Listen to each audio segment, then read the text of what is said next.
Պատկերացրեք 1919 թվականը։ Առաջին համաշխարհային պատերազմն ավարտվել է։ Օսմանյան կայսրությունը պարտվել է, բայց հայոց ցեղասպանության գլխավոր կազմակերպիչներից շատերը չեն հայտնվել արդարադատության առաջ։ Ոմանք հեռացել էին Կոստանդնուպոլսից, փոխել էին իրենց բնակության վայրը եւ ապաստան գտել տարբեր երկրներում։ Հայ ժողովրդի համար առաջացել էր մի ծանր հարց. եթե ցեղասպանության կազմակերպիչները չեն պատժվում, ապա ով է պատասխան տալու կատարվածի համար։ Եվ հենց այս մթնոլորտում 1919 թվականի աշնանը Երևանում տեղի ունեցավ ՀՅԴ-ի 9-րդ ընդհանուր ժողովը։ Այստեղ ընդունվեց գաղտնի ծրագիր, որը հետագայում հայտնի դարձավ Նեմեսիս անունով։ Ծրագրի նպատակն էր հայտնաբերել եւ պատժել հայոց ցեղասպանության կազմակերպիչներից ու հայերի դեմ զանգվածային բռնությունների մեջ մեղադրվող այն անձանց, որոնք խուսափել էին դատական պատասխանատվությունից։ Հայոց ցեղասպանության թանգարան ինստիտուտի տվյալներով կազմվել էր 41 հոգուց բաղկացած թիրախների ցուցակ, եւ այդ ցուցակում առաջինը Թալեատ Փաշան էր։ Բայց Նեմեսիսը միայն այն մարդկանց պատմությունը չէ, որոնք հայտնվեցին գործողությունների կենտրոնում։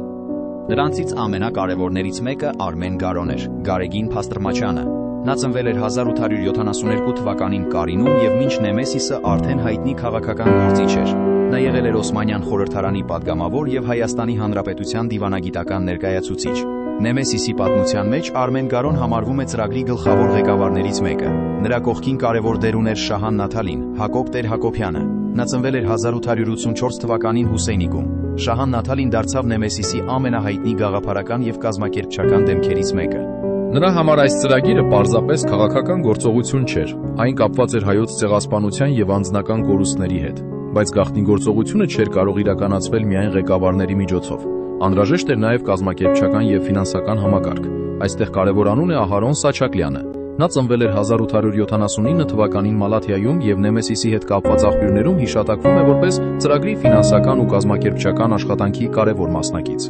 1990 թվականին ընտանիքը հայտնաբերեց նամակների մի մեծ հավաքածու, որը կապված էր Սաչակլյանի եւ Նեմեսիսի մյուս մասնակիցների հետ։ Այդ նամակները հետագայում ուսումնասիրվեցին եւ օգնեցին պատմաբաններին ավելի լավ հասկանալ ծրագրի ներքին կառուցվածքը։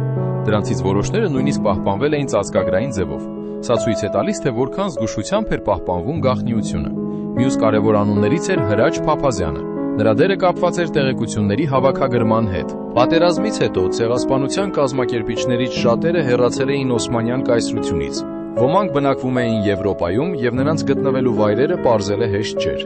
Պետք էր պարզել, ով որտեղ է ապրում, ինչ անունով է ներկայանում եւ ինչպես կարելի է հաստատել նրա ինքությունը։ Հայոց ցեղասպանության թանգարան ինստիտուտի նյութերում նշվում է, որ Հրաչ Փափազյանի ղեկավարած խումբը կարևոր դեր է ունեցել այդ տեղեկատվության հավաքագրման գործում։ Այսպիսով, Նեմեսիսը մեկ մարդու գործողություն չէր, այն գաղտնի կազմակերպված համակարգ էր, որտեղ տարբեր մարդիկ տարբեր դերեր ունեին։ Ոմանք ղեկավարում էին, ոմանք տեղեկություններ էին հավաքում, ոմանք զբաղվում էին ֆինանսական ու կազմակերպչական հարցերով, իսկ մյուսները հետագայում հայտնվում էին կոնկրետ գործողությունների կենտրոնում։ Եվ հիմա հասնենք ամենահայտնի անունին՝ Սողոմոն Թեհլիրյան։ Նա ծնվել էր 1896 թվականին։ Նրա կյանքը նույնպես խորապես կապված էր հայոց ցեղասպանության հետևանքների հետ։ Տեհլիրյանը ցեղասպանության տարիներին կորցրել էր հարազատներ եւ անձամբ ապրել էր այդ ողբերգության հետևանքները։ 1919 թվականի վերջին նա մեկնել էր ԱՄՆ, որտեղ հանդիպել էր Արմեն Գարոին։ Հենց այդ ժամանակաշրջանում նա ներգրավվեց Նեմեսիսի ծրագրի մեջ, եւ հետո եկավ 1921 թվականի մարտի 15-ը, Բերլին։ Այդ օրը սպանվեց Թալեատ Փաշան։ Թալեատը Օսմանյան կայսրության ներքին գործերի նախարար եւ մեծ վեզիր էր եւ համարվում է հայոց ցեղասպանության գլխավոր կազմակերպիչներից մեկը։ Նրան սպանեց Սողոմոն Թեհլիրյանը։ Բայց այս պատմության ամենակարևոր դրվագներից մեկը տեղի ունեցավ դրանից հետո։ Թեհլիրյանը ձերբակալվեց եւ կանգնեց գերմանական դատարանի առաջ։ 1921 թվականի հունիսին Բերլինում սկսվեց նրա դատավարությունը։ Սկզբում սա կարող էր թվալ սովորական քրեական գործ, բայց դատավարությունը շատ արագ վերածվեց հայոց ցեղասպանության մասին միջազգային կարևոր քննարկման։ Դատարանում ներկայացվեցին վկայություններ եւ փաստաթղթեր։ Խոսվեց հայերի զանգվածային տեղահանությունների եւ սպանությունների մասին։ Քննարկվեց նաեւ Թալեատ Փաշայի դերակատարությունը։ Այսպիսով դատավարության կենտրոնում միայն Թեհլիրյանի գործողությունը չէր։ Դատարանը լսում էր նաև այն ժողովրդի պատմությունը, որի ողբերգությունը հանգեցրել էր այդ գործողությանը։ 1921 թվականի հունիսի 3-ին երդվյալ ատենակալները Սողոմոն Թեհլիրյանին արդարացրին։ Այս դատավարությունը դարձավ Նեմեսիսի պատմության ամենահայտնի իրավական դրվագներից մեկը։ Բայց Թեհլիրյանը միակը չէր։ Մյուս հայտնի մասնակիցներից էր Արշավիր Շիրակյանը։ Նրա անունը կապվում է Նեմեսիսի մի շարք գործողությունների հետ։ 1921 թվականի դեկտեմբերի 5-ին Հռոմում սպանվեց Սաիդ Հալիմ Փաշան։ Նա եղել էր Օսմանյան կայսրության մեծ վեզիրը եւ երիտուրքական ղեկավար շրջանակների ներկայացուցիչ։ Շիրակյանի անունը կապվում է նաև 1922 թվականի ապրիլի 17-ին Բերլինում տեղի ունեցած երկու գործողությունների հետ։ Այդ օրը սպանվեցին Ջեմալ Ազմին եւ Բեհայեդդին Շակիրը։ Ջեմալ Ազմին Տրապիզոնի նահանգապետն էր։ Բեհայեդդին Շակիրը Միություն եւ Առաջադիմություն կուսակցության ազդեցիկ անդամներից էր եւ կապվում էր հայոց ցեղասպանության կազմակերպման հետ։ Բեհայեդդին Շակիրի դեմ գործողության մեջ ներգրավված էր նաև Արամ Երկանյանը։ Արամ Երկանյանը Նեմեսիսի մեկ այլ հայտնի մասնակից էր։ Նրա անունը կապվում է 1922 թվականի ապրիլի 17-ի Բերլինի գործողությունների հետ։ Նրա կյանքը նույնպես չավարտվեց Նեմեսիսով։ Հետագայում նա շարունակեց ապրել արտերկրում եւ մնաց հայկական համայնքային կյանքի մեջ։ Մեկ այլ հայտնի անուն է Միսակ Թորլակյանը։ Նրա անունը կապվում է Բեհբուդ խան Ջիվանշիրի դեմ 1921 թվականի հուլիսի 18-ին Կոստանդնուպոլսում տեղի ունեցած գործողության հետ։ Ջիվանշիրը Ադրբեջանի Դեմոկրատական Հանրապետության նախկին ներքին գործերի նախարարն էր եւ կապվում էր 1918 թվականի Բաքվի հայերի դեմ բռնությունների հետ։ Իսկ հետո եկավ 1922 թվականի հուլիսի 25-ը։ Թիֆլիս։ Այսօրը սպանվեց Ջեմալ Փաշան, երիտուրքական ղեկավարներից մեկը եւ Օսմանյան կայսրության նախկին ռազմական նախարարը։ Նրա դեմ գործողության հետ կապված են 3 անուններ՝ Ստեփան Ծաղիկյան, Արտաշես Գևորգյան եւ Պետրոս Տեր-Պողոսյան։ Ջեմալ Փաշայի մահը դարձավ Նեմեսիսի պատմության վերջին խոշոր եւ ամենահայտնի գործողություններից մեկը։ Բայց այստեղ անհրաժեշտ է նշել մի կարևոր պատմական տարբերակում։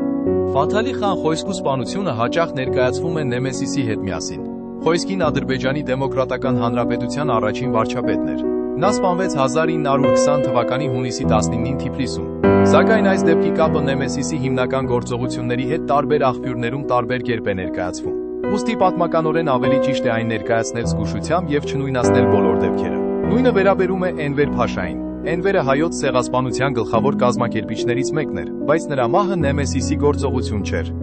Էնվերը սպանվեց 1922 թվականի օգոստոսի 4-ին Կենտրոնական Ասիայում ռազմական բախման ժամանակ։ Նրա դեմ մարտերում մասնակցել էր հայկական ցակմամբ խորհրդային հրամանատար Հակոբ Մելքումովը։ Այսպիսով Էնվերի մահը պետք է պատմել որպես առանձին իրադարձություն, այլ ոչ թե որպես Նեմեսիսի գործողություն։ Իսկ հիմա մեկ այլ կարևոր հարց. ինչու էր Թալեաթը Նեմեսիսի առաջին եւ գլխավոր թիրախներից մեկը։ Պատասխանը կապված է նրա քաղաքական դերակատարության հետ։ Թալեաթը Օսմանյան կայսրության ներքին գործերի նախարար էր եւ հայոց ցեղասպանության կազմակերպման գործում կենտրոնական դեր ունեցող գործիչներից մեկը։ Պատերազմից հետո Օսմանյան ռազմական դատարանները նրան եւ մի շարք այլ երիտուրք ղեկավարների հերրակա կարգով մահվան էին դատապարտել, բայց այդ դատավճիռները գործնականում չիրականացվեցին։ Թալեաթը հեռացավ Օսմանյան կայսրությունից եւ հաստատվեց Բերլինում։ Այդ պատճառով նրա հայտնաբերումը դարձավ Նեմեսիսի գլխավոր նպատակներից մեկը։ Եվ 1921 թվականի մարտի 15-ին այդ պատմությունը հասավ իր ամենահայտնի հանգրվանին։ Բայց Նեմեսիսի ամենամեծ գաղտնիքներից մեկը ոչ թե հենց գործողություններն էին, այլ այն, թե ինչպես էր կազմակերպված ամբողջ համակարգը։ Պետք էր տարբեր երկրներում գտնվող մարդկանց մասին տեղեկություններ հավաքել։ Պետք էր հաստատել նրանց ինքությունը։ Պետք էր պահպանել կապերը։ Պետք էր ֆինանսավորել կազմակերպչական աշխատանքը, եւ ամեն ինչ պետք էր պահել գաղտնի։ Հենց այստեղ են կարևոր դառնում այն մարդիկ, որոնց անունները հաճախ չեն հայտնվում պատմության ամենահայտնի էջերում։ Արմեն Գարոն, Շահան Նաթալին, Ահարոն Սաչակլյանը, Հրաչ Փափազյանը։ Նրանք ցույց են տալիս, որ Նեմեսիսը միայն գործողություն իրականացնող մարդկանց պատմությունը չէր, այն նաև կազմակերպիչների, տեղեկություն հավաքողների եւ գաղտնի կապերի պատմությունն էր։ Եվս մեկ կարևոր փաստ։ 1919 թվականին կազմվել էր 41 հոգուց բաղկացած ցուցակ, բայց դա չի նշանակում, որ այդ 41 մարդիկ բոլորը հետագայում սպանվեցին։ Ցուցակը մի բան էր, իրականացված գործողությունները մեկ այլ բան։ Որոշ մարդիկ չհայտնաբերվեցին, ոմանք մահացան այլ հանգամանքներում, իսկ ոմանց դեմ գործողություններ չիրականացվեցին։ Այս տարբերակումը կարևոր է, որովհետև Նեմեսիսի մասին համացանցում տարածված բազմաթիվ ցանկերում տարբեր դեպքեր հաճախ խառնվում են իրար։ Իսկ եթե ուզում ենք պատմությունը ներկայացնել փաստերով, պետք է տարբերել ծրագիրը, թիրախների ցուցակը եւ իրականում իրականացված գործողությունները։ Նեմեսիսի պատմության մեկ այլ հետաքրքիր հատվածը գաղտնի նամակներն են։ Ահարոն Սաչակլյանի ընտանիքում պահպանված փաստաթղթերի մի մեծ հավաքածու հայտնաբերվեց միայն 1990 թվականին։ Այդ նամակները կապված էին Սաչակլյանի եւ Նեմեսիսի մյուս մասնակիցների հետ։ Դրանք հետագայում ուսումնասիրվեցին պատմաբանների կողմից եւ հնարավորություն տվեցին ավելի լավ հասկանալ ծրագրի ներքին կապերն ու կազմակերպչական կողմը։ Որոշ նամակներ նույնիսկ գրված էին ծածկագրային ձևով։ Այս փաստաթղթերը կարևոր են, որովհետեւ մեզ հնարավորություն են տալիս տեսնելու ոչ միայն այն, ինչ տեղի ունեցավ, այլև այն մարդկանց, որոնք աշխատում էին այդ ամենի հետևում։ Բայց Նեմեսիսի ամենաբարդ հարցը մնում է նույնը՝ արդարադատություն էր սա, թե վրեժ։ Պատմականորեն այս հարցին մեկ բառով պատասխանելը դժվար է։ Հայերի համար, որոնք տեսել էին ցեղասպանությունը եւ դրա հետևանքները, Նեմեսիսը կապված էր այն համոզմունքի հետ, որ ցեղասպանության գլխավոր կազմակերպիչները խուսափել էին պատասխանատվությունից։ Միևնույն ժամանակ այդ գործողությունները պետական դատարանի կողմից իրականացված դատական գործընթացներ չէին։ Ուստի ժամանակակից պատմական վերլուծության մեջ Նեմեսիսը կարելի է բնութագրել որպես գաղտնի պատժիչ գործողությունների ծրագիր, որը ձևավորվել էր ցեղասպանությունից հետո արդարադատության չիրականացված սպասման պայմաններում։ Այս պատմության մեջ կարևոր է նաև հասկանալ ժամանակաշրջանի մարդկային կողմը։ Այս մարդիկ ապրում էին ցեղասպանությունից հետո, նրանցից շատերը կորցրել էին հազատներ, նրանց ընտանիքները ցրվել էին, նրանք տեսել էին պատերազմի, տեղահանության եւ զանգվածային բռնությունների հետևանքները։ Այս ամենը օգնում է հասկանալ, թե ինչու այդ ժամանակաշրջանում առաջացավ նման ծրագիր, բայց հասկանալ պատմական պատճառները չի նշանակում հրաժարվել քննադատական վերլուծությունից։ Պատմաբանի խնդիրն է պարզել, ինչ տեղի ունեցավ, ինչու տեղի ունեցավ, ովքեր էին ներգրավված եւ ինչ հետևանքներ ունեցավ։ 1922 թվականից հետո Նեմեսիսի հայտնի գործողությունների հիմնական շրջանը ավարտվեց, բայց դրա պատմությունը չավարտվեց։ Մասնակիցները տարբեր երկրներում շարունակեցին իրենց կյանքը։ Ոմանք գրեցին հուշագրություններ, ոմանց ընտանիքներում պահպանվեցին նամակներ եւ փաստաթղթեր, եւ տասնամյակներ անց այդ նյութերը սկսեցին ուսումնասիրել պատմաբանները։ Այսօր Նեմեսիսի պատմությունը շարունակում է մնալ հայոց ցեղասպանության պատմության ամենաքննարկվող էջերից մեկը, բայց դրա իրական նշանակությունը հասկանալու համար պետք է հիշել ամբողջ պատկերը։ 1919 թվական, Երևան, գաղտնի որոշում, 41 անուն եւ առաջինը Թալեատ Փաշան։ 1921 թվականի մարտի 15, Բերլին, Սողոմոն Թեհլիրյան, հետո դատավարություն, 1921 թվականի հունիս, եւ դատարանի դահլիճում ամբողջ աշխարհը կրկին լսում է հայոց ցեղասպանության մասին, հետո Հռոմ, Բերլին, Կոստանդնուպոլիս, Թիֆլիս, նոր անուններ, նոր գործողություններ, եւ վերջապես 1922 թվական։ Նեմեսիսի հիմնական գործողությունների շրջանը մոտենում է ավարտին, բայց պատմությունը շարունակում է ապրել, որովհետեւ Նեմեսիսը մեկ մարդու պատմություն չէր, այն կազմակերպիչների, տեղեկություններ հավաքողների, ֆինանսավորողների, գաղտնի կապերի եւ գործողությունների մասնակիցների պատմությունն էր։